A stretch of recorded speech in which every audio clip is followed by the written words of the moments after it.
अमानिया गांव में रमजान की तैयारी में एक बहुत साधारण चीज शामिल थी। मस्जिद के दरवाजे के पास रखी एक छोटी लकड़ी की पेटी।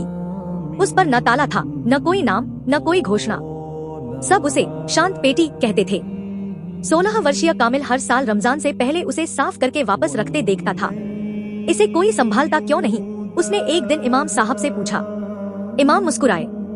जो चीज अल्लाह के लिए दी जाती है उसे पहरेदार की जरूरत नहीं होती। कामिल का परिवार अमीर नहीं था। उसके पिता राजमिस्त्री थे और काम नियमित नहीं मिलता था। फिर भी रमजान के आते ही उसकी माँ घर में एक छोटी मिट्टी की गुल्लक रख देती थी।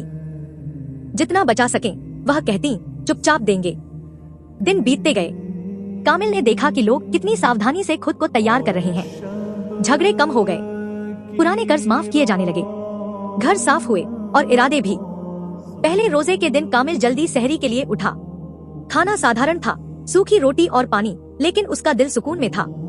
स्कूल जाने से पहले उसकी माँ ने उसे 2 सिक्के दिए। एक पेटी में डाल देना, उसने कहा। दूसरा अपने पास रखना, जब तक किसी को उससे ज्यादा जरूरत न हो। दिन कठिन था, धूप तेज थी और रोजे ने उसे थका दिया। स्कूल में एक लड़का कमजोरी से बेहोश हो गया। शिक्षक उसे छाया में ले गए और पानी दिया। कामिल को अपना दूसरा सिक्का याद आया। स्कूल के बाद वह मस्जिद गया। उसने एक सिक्का शांत पेटी में डाला। कोई आवाज नहीं हुई। वह कुछ पल खड़ा रहा, फिर दूसरा सिक्का भी डाल दिया। कोई नहीं जानेगा, उसने खुद से कहा। रमजान आगे बढ़ता गया।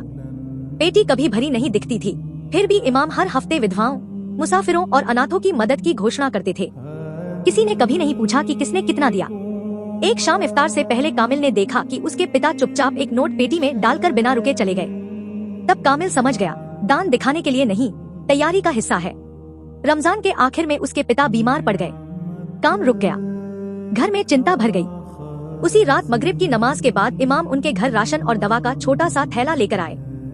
समुदाय की ओर से उन्होंने बस इतना कहा। कामिल की आंखों में आंसू आ गए। उनकी मदद लौट आई थी, शोर से नहीं, प्रदर्शन से नहीं, बल्कि शांति से। उस रमजान कामिल ने सीखा कि असली तैयारी अच्छे दिखने में नहीं, बल्कि बिना कहे देने में है।